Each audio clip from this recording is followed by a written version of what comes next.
Ooh, that sounds familiar. Hello. Now, indie is put under the spotlight, and we've a great Christmas classic from Slade, only on The Chart Show. Right, The Chart Show, once again. Another reaction to bring you today. This edition sponsored by Twix. Do you like your 2 fingers? Of Twix, that is. And it's another end of year special. So we've done 1990, we've done 1991. I thought that might be it for quite some time, but then I found this 1996 special, which was originally broadcast on, if my research is correct, Saturday the 28th of December of that year. So you know the drill by now. I mean, the Chart Show obviously had a different look by the mid-90s, so you know, things might be quite different, but that's what we're here to see. So glad that I found another. Now then, I'll apologise in advance, not that it's my fault or anything that I did, but I'll apologise that there's going to be cuts. This isn't going to be a full, absolutely uncut edition of the Chart Show by any stretch, but hopefully we'll still enjoy it together. So there'll be counting down to George Michael. Obviously it's not going to be 30 minutes in our time. Weird that having a countdown to when you're going to see a particular video, like they're expecting people who only like certain artists and bands to just turn it off or turn it over until they know their favourites coming on. Anyway, who was the Chart Show's best solo artist of 1996? It was Louise Redknapp, Undivided Love. We don't get any more of that. Star Choice. I'm not sure what this is supposed to mean. Hi, we're the Spice Girls, and Oh, it's just gone to a Spice Girls promo. Isn't it ironic? Don't you think? Oh, I see. They're introducing. Is this the Star Choice, or was this classed as like Video of the Year or something? I don't know. And there we go. That's been cut as well. Right, I'm certain there's full songs on this. I'm not just sat here reacting to something that's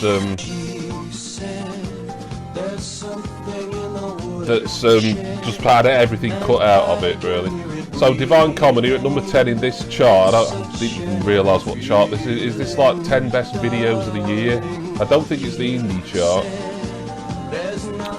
but at least we're getting a full thing. So Divine Comedy, aka Neil Hannon, Irish musician, of course, he's most famous for the theme tune to Father Ted, and he also provided the lyrics and music for My Lovely Horse within Father Ted, and I think he did the theme for the IT Crowd as well.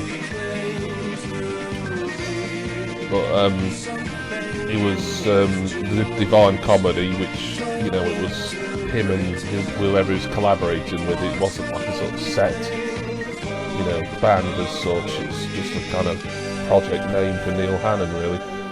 Divine Comedy, I know, were popular around this point. Nobody expected the odd-looking Neil Hannon to become this year's Pop Casanova, but the Father Ted theme writers somehow pulled it off. Less said about his private life, the better. And there's a quote from him there.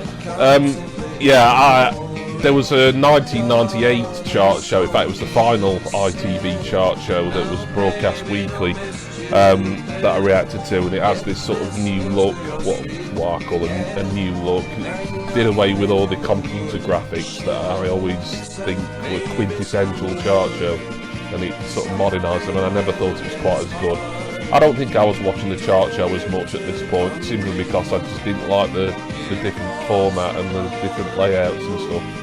But here I am today, all these years later, reacting to an episode of it for YouTube. Yeah, I think it's the best videos, I think, this. Right, so they class Ant and Dec with Better Watch Out as the 9th best video of the year. Alright.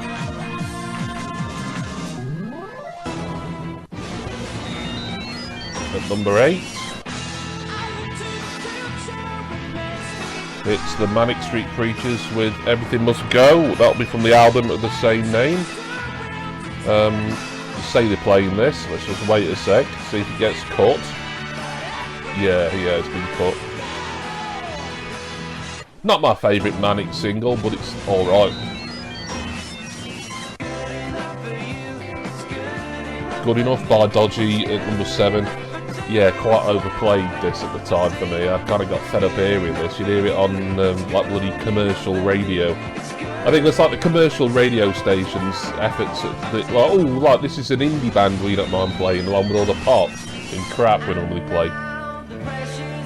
And the Blue Tones with Marblehead Johnson are at number 6. There they are in some fat suits.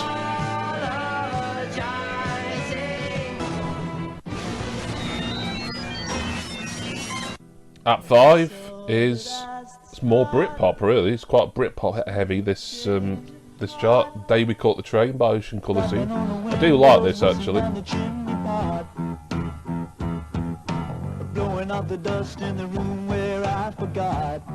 So I was just hanging on a minute just to see if this would get cut, but yeah, good song this actually. Ocean Colour Scene, I think, were from the West Midlands region, I believe. I think the lead singer is Steve Craddock, maybe. No, he might be the guitarist.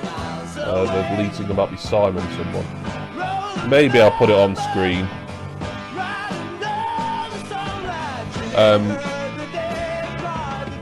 As you know, I've said it in the last 2 chart show reactions, which came, you know, within the last month or so.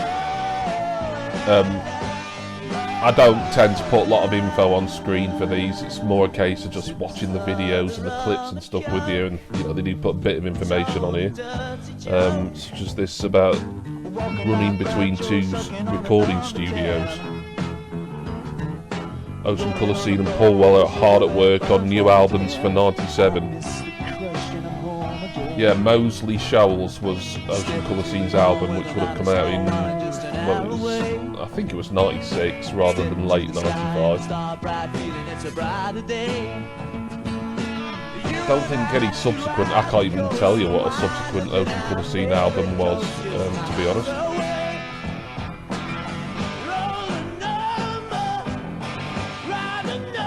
But they didn't. Once the Britpop boom had ended, once that balloon had burst, really, you know, they never really hit the heights that they hit here in 1996. Number 4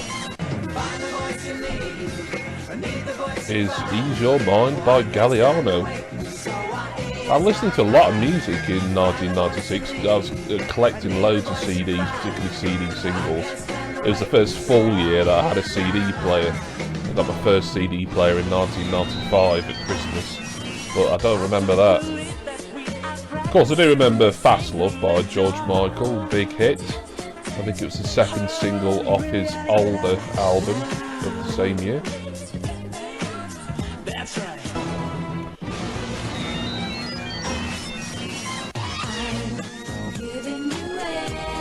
And Spice Girls are at number 2, Say You'll Be There, which was their 2nd single from Spice, an album I have on mini disc and is worth quite a lot of money, and I can't remember how much I paid for it, but it wasn't cheap, and I think it's gone up in value since I bought it. I probably got a good deal on it ultimately. Alright, Jamiroquai at number 1, that's the best video of the year according to the Bods at the chart show, and it's been cut, and I can't say I'm too bothered because although it's not a bad song, there again, like Dodgy and some of the others, it was a bit too overplayed. So this is the best indie video, and it's On a Rope by Rocket from the Crypt. I think I reacted to this, not the video, but the song and the band on a 1996 chart show. I believe this was Rocket from the Crypt's biggest UK hit single. I think it got sort of a bit outside the top 10, maybe number 11 or 12 or something. Perhaps I'll put the UK chart position on screen. Young Livers set the ball rolling. Surely the only band where every member looks like Elvis Presley. I wouldn't say every member, but the singer certainly does. He's got a bit of an Elvis look going on. I wouldn't say he has particularly. There maybe the hair to an extent. But why am I analysing these inane comments from the chart show? Something about the goat is doing fine and the bass player sold his lawnmower. Not surprising this programme was cancelled less than 2 years later, was it?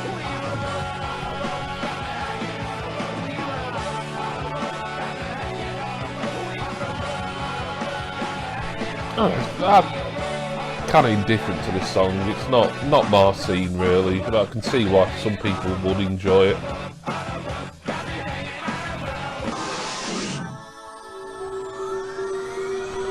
So another star choice. So this will be like some music act picking another music act as their favourite video. Oh, it's Peter Andre. So music act is doing a lot of heavy lifting there. 1996. You're making me high. It's Tony Braxton, You're Making Me High. That's Peter Andre's choice for his favourite video or his favourite song of '96, and that's all we get to hear of that.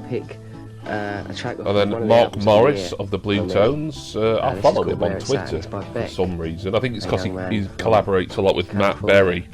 That's why I follow him. The Blue Tones are still going, I think. He's picked Where It's At by Beck.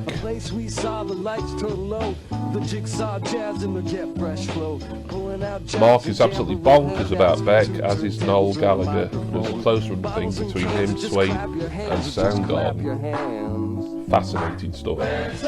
And the Blue Tones wasn't exactly a bad year for them. No, it wasn't. Slight Return, which, if it wasn't their debut single, it was certainly an early single. I mean, that got to number 2. Could have almost got to number 1 really, but I think probably Spice Girls or someone were holding them off. Slight Return was a great single though, one of the best of '96. Michael Jackson, I would assume that's going to be cut for us.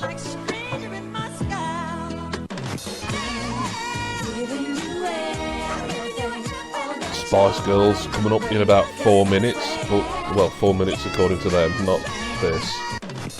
We might not see him at all. Alanis Morissette is signed to whose record label? Rolling Stones or Madonna? That'll be Madonna's Maverick, I think.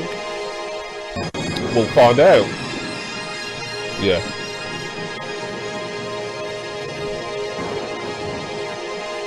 No, he's not going to say that it's Maverick, but I think that was the name of her record label.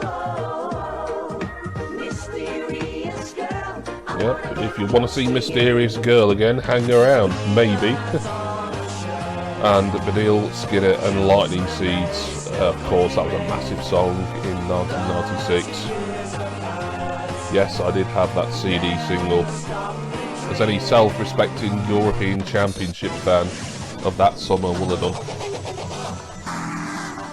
Best New Act.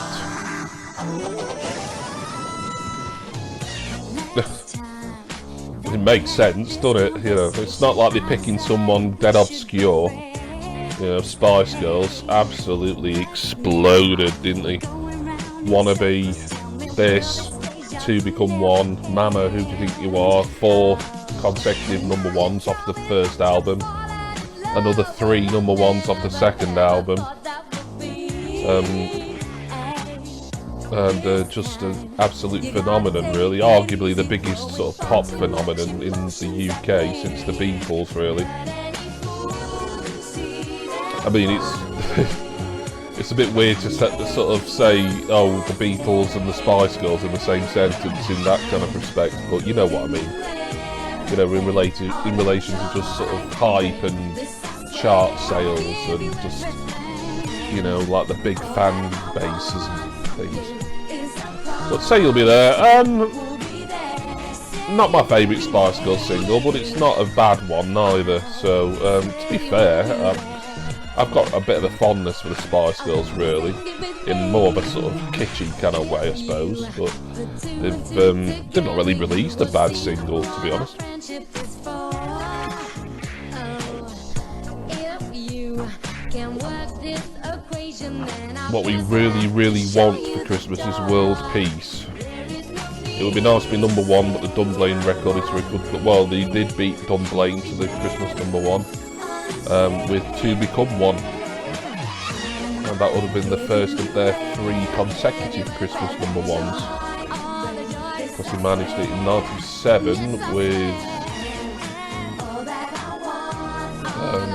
I've forgotten what the 97 one, but I know the 98 one was the single Goodbye. Another star choice. Hope you're enjoying this. This is a really excellent video.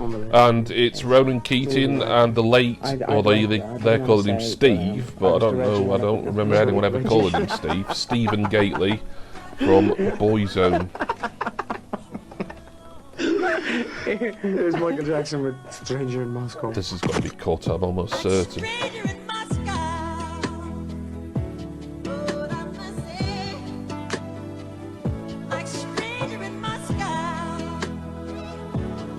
Oh, no, okay. I mean, they're not playing much of these Star Choice clips anyway.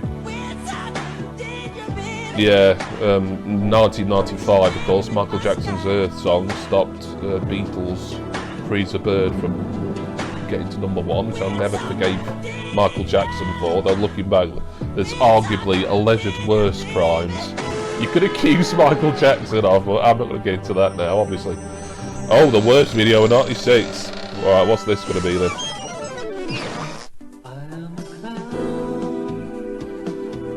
Peter Ebdon, I'm a clown. Yeah, I thought he was a snooker player. I had no idea he released a song. Well, this must have flopped. God, how bland you get. I mean, the video itself, it's nothing brilliant, but it's not exactly the absolute pits, but the song's dreadful. Peter Ebdon, what? Who told him, oh, yeah, I know what you should do in parallel to your snooker career, like become a pop star? He wasn't even one of the really big and charismatic snooker players of the era, was he? Because you had your Jimmy Whites, he was still winning, well, he never won the world title, did he? But Peter Ebdon, he never grabbed me as being one of the bigger names. But anyway, the top 20 of 96. Tony Rich Project, Nobody Knows, is at number 20.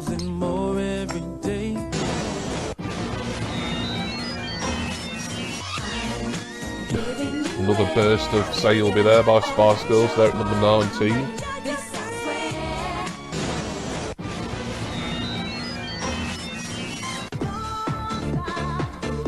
Living Joy, Don't Stop Moving, good song. Nice kind of Euro dance sort of flair to it.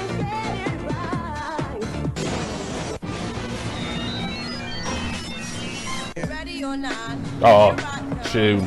Hip-hop classic. Brilliant Enya sample. Ready or Not by Fugees. Can't go wrong with this. Absolute banger.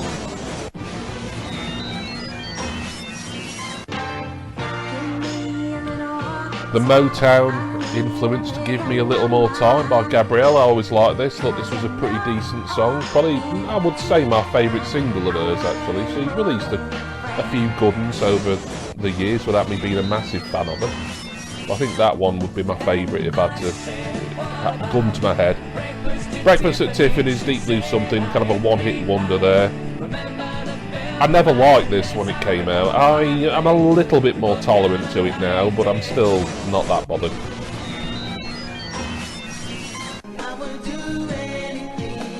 .3T, Anything. Were they the R&B band who were related to Michael Jackson?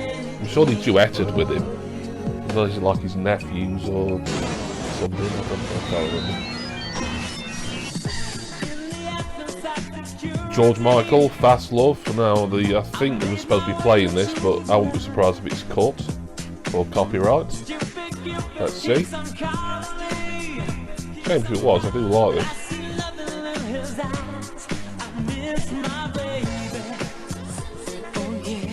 Yeah, I like that interpolation of Forget-Me-Nots in this. Yeah, it looks like they're playing a fair chunk of this.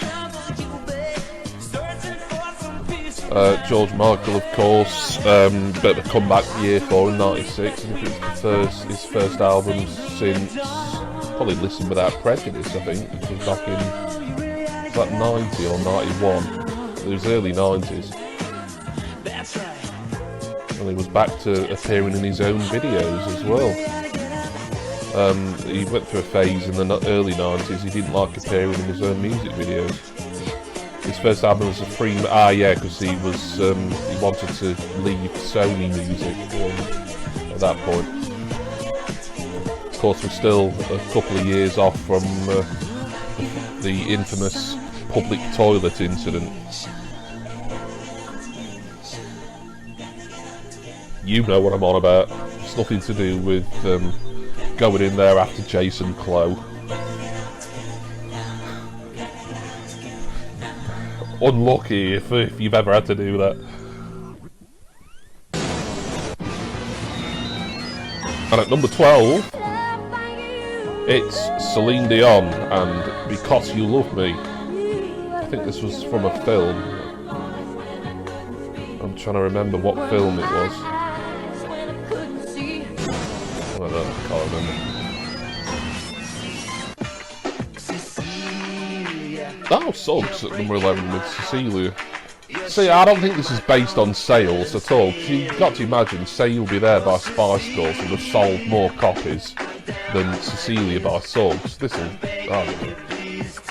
Oh, so this is leading into the end of part 2 by the look of it. This will be a cover version of Simon and Garfunkel, won't it, Cecilia? Say won't it, like someone can answer me. Suggs, I think the year previous, 1995, released a really good cover of the Beatles' I'm Only Sleeping. I preferred that to this. This is alright, this. I've nothing against this. But I did like his cover of I'm Only Sleeping. I thought that was class. That I had that on single or cassette single. One of the final cassette singles or cassettes of any kind, pre-recorded, I would have bought before I got my first CD player on Christmas Day 1995.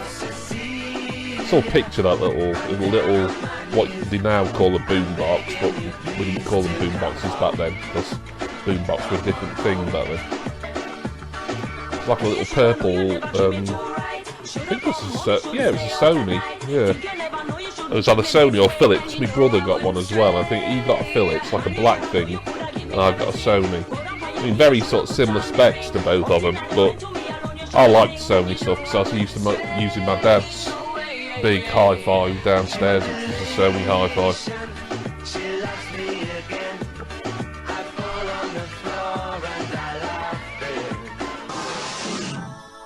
Right, so a star choice now, breaking up the top 20. I can't really remember the video, I just remember it being good, but I really like the song as well. Like Paul and Jackie from The Beautiful South, of course, Paul Heaton and Jackie Abbott. I don't know, it's a great tune, and I think they deserve more credit than they get, really. And they're picking Design for Life by the Manics. That one, yeah.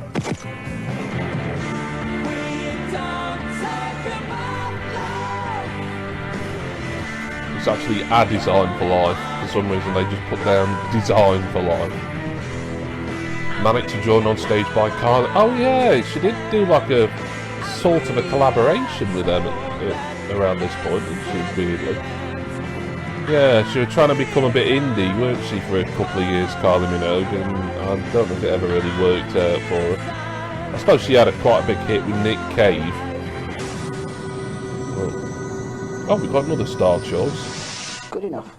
By Dodgy. Obviously I'm a bit biased, but oh, Matthew Priest from Dodgy, he's picking his own video here. It really sort of captures what that song was about, really, and it was like I got fed up with Good Enough by Dodgy. Just heard it way too often. I think it was used on adverts at the time, trailers for TV shows. Like I said before, like I said earlier, you heard it on radio, like bloody seemingly every 20 minutes. Yeah, Matthew cheekily chose his own video. Arrogant prick. The boys are taking some time off for Christmas. Take off as much time as they want for all I care now. I'm never that keen on him. I think they did release singles before and since that I thought were alright, but I just could never get into them really. Dodgy. I don't know. I liked a lot of sort of Britpop type stuff, but there was something about Dodgy that I just couldn't really get on board with. So, counting down to more Fugees. I say more Fugees, we only had a brief clip of Ready or Not because it was in the chart. Oh, and of course, we're going to have more Spice Girls. That's going to be number one, you would have thought, in this chart, even though it's not based on sales. Which band hasn't Team Brownie produced? That'll be Depeche Mode. Easy these teasers are, aren't they?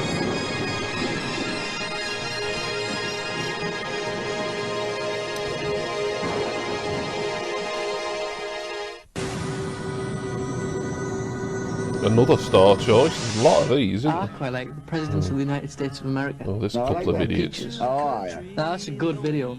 That was Saw's Smashing Pumpkins. Well, I can't remember that video, but I can remember the Presidents of the United States of America video. Oh, that was good. That was good when they did all the kung fu, and it was a good song as well. But the video was just it was quite funny, quite hilarious. I like that one. Good. Look hungover, don't they? Oh, well, hardly surprising given an antler partling, but anyway. Just don't give him your car keys afterwards. Antodec's transformation into indie kids is complete. No. Oh dear. Which cretin is writing this stuff? It's been some rubbish in this info bar type thing, isn't it? Yeah. This is an era of the chart show, like I said earlier. I might have caught bits of it when I was really bored on a Saturday morning or something like that, but just I don't enjoy this format of the chart show really. There's good stuff on, you know, obviously there was good stuff in the charts in '96. As I said, I bought a lot of CDs, singles and albums. Right, we've got the top 10 singles of the year. Great stuff. Spaceman, Babylon 2.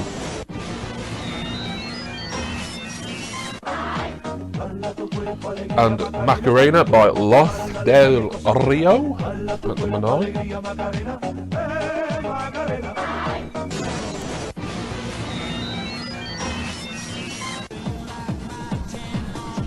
Another classic here, Born Slippy by Underworld. I think really introduced people on the soundtrack to Trainspotting, which I think came out the year before, 95. No, it might have been early 96 actually, Trainspotting. Lightning Seeds, and of course David Baddiel and Frank Skinner. 3 Lines, the original version. I deliberately avoided the new, I'll have cut that. The new 3 Lines that came out for the Qatar World Cup, because I just think that was a step too far really. Mysterious Girl by Pete Andre at number 6. And at number 5, Trance Classic. Arguably the first big trance single in the UK, I think, Children, Robert Miles. Always loved the video for this as well, just something atmospheric and arty about it. Great stuff. This was robbed at Eurovision in '96, in my opinion, Gina G, because it was a big single, which is a lot of Eurovision stuff, even ones that won weren't necessarily big hits in the UK, but Gina G, she did well at Eurovision, but she didn't win it. Katrina and the Waves won the following year. Fugees Killing Me Softly at number 3. Is this going to be cut? Yep, it has been. What's at number 2?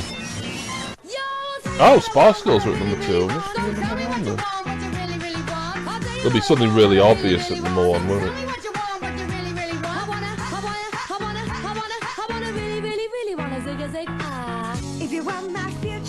So it looks like we're getting this played, not in full, but a good chunk of it that hasn't been removed due to the YouTube copyright Gestapo. Don't even get me started, and it's the bane of my life with doing these reactions. Just you know, trying to find something music related that's in full, and even if I do find something that's full, you know, often I have to cut stuff out, mute stuff myself. Yeah, maybe it's sounds dated now. It's not aged brilliantly, but it's difficult to dislike Wannabe, I think, anyway. Did we mention Boyzone and Ronan's famous fainting fit earlier? Yes, well, not as often as Spice Girls do. Jerry, I was standing near him and I didn't see much.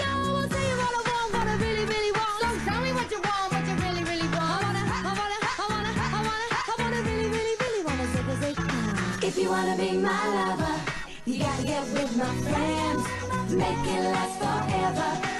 Yep, this was what started it all for the Spice Girls. You know, I think has everyone on the planet seen this video by now? Right, we've got a number 1. And it is... Oh, Mark Morrison. Pop-Tart. Lee Teasdale, be pleased. It's a fellow Leicesterite there. Sadly, he got cut.